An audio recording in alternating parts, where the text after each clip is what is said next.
You know, when I'm wearing this and the suit, do I look like a douchebag or one of those guys who looks like he's wearing cologne that came out of a bottle that was shaped like a lighthouse or a car? You know what I'm talking about? You know what I'm talking about.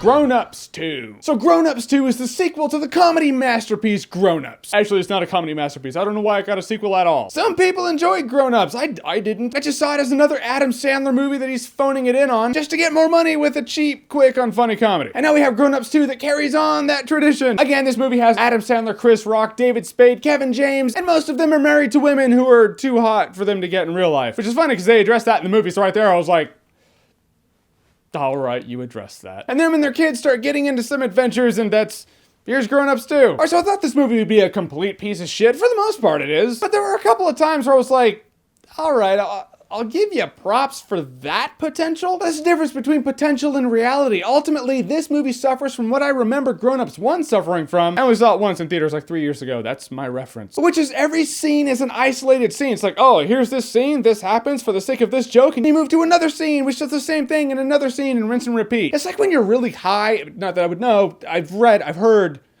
and read a book. Actually, it wasn't my book, it was a friend's book. It was a friend of a friend's book. Anyhow, every moment is an isolated moment that has nothing to do with the moment before and will have nothing to do with the moment to come. That's how this is, but for comedy. Every moment's this isolated joke that really doesn't feed into anything. It's choppy. If the joke's not funny, which happens a lot of times in this movie, it's just awkward. Because you know when a joke happens, there's that beat that's a reaction shot, and really nothing happens in it. It's just a pause that's there to let you, the audience, react to it. Then it moves on to the next scene, so you're not laughing over the important information or the setup that happens in the next scene. When it's funny, Adam Sandler will be all like, and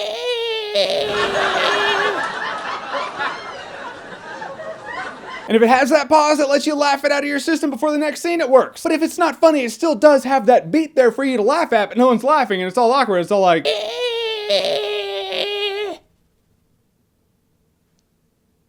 that happened a few times in this movie. Made it unpleasant. I mean, the first scene in this movie is Adam Sandler wakes up to a big deer in his bedroom, and then he starts yelling like Adam Sandler does, and then the deer stands up on its hind legs and starts pissing on his face. And of course, Adam Sandler doesn't close his mouth or anything, he just flails there because that's what we need for the comedy. He does that to a couple people, and they're just all chasing this R. Kelly moose around the house. What are you thinking? I mean, David Spade has a kid, they have that story arc, their kids are all trying to act cool for the other college kids. Taylor Lautner's in the movie, and he's a douchebag college kid. There's all these douchebag college kids. Shaq's in the movies, brothers with the ladies, man. And at the end, the best part of the movie is that they have 80s references. The movie was very choppy in its editing and its delivery. And in a world where timing is everything for comedy, the comedy was just off in it. It made the movie not funny, except for a couple of lines that were spoken in the movie. We were like, okay, I chuckled. The first half of this movie is complete dog shit. I hate it. I will actually go so far as to say I hate the first half of this movie. Second half of the movie, it's like it was directed by a different person. Not completely different because it's still absurd nonsense. But the second half of this movie was more enjoyable than the first half. So the second half of this movie, I'll forget in T-minus a couple days. I mean, to be honest, I want to say Grown Ups 2 is not okay and you won't remember it in T-minus 5 minutes. But at that point, when you gotta open the rating with it's not okay, you gotta call it what it really is. Grown Ups 2 is